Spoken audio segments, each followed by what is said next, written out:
Il fait très froid depuis presque 2 semaines dans l'est de la France. Les températures sont polaires, les étangs pris dans la glace. Résultat, la faune qui s'y installe d'habitude souffre, en particulier les oiseaux. Ils ont trouvé refuge dans un parc animalier de Moselle. Reportage Christine Boss, Antje Stahlschmidt. Un paysage figé.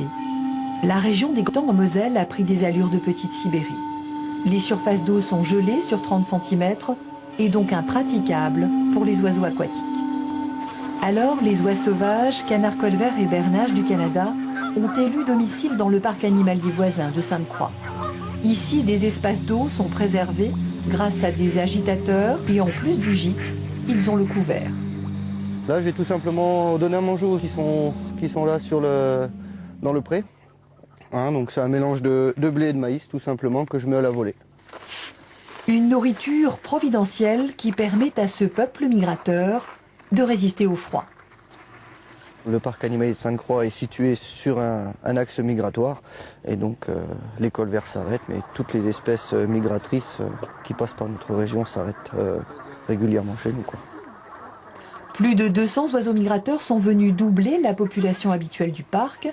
Du côté du domaine des pélicans frisés, la famille s'est étoffée de hérons cendrés et de grandes aigrettes, amateurs de poissons et de tranquillité.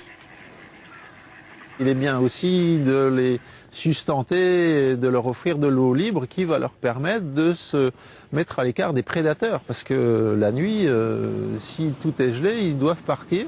S'ils restent sur la glace, ils vont se faire manger par les renards, tout simplement.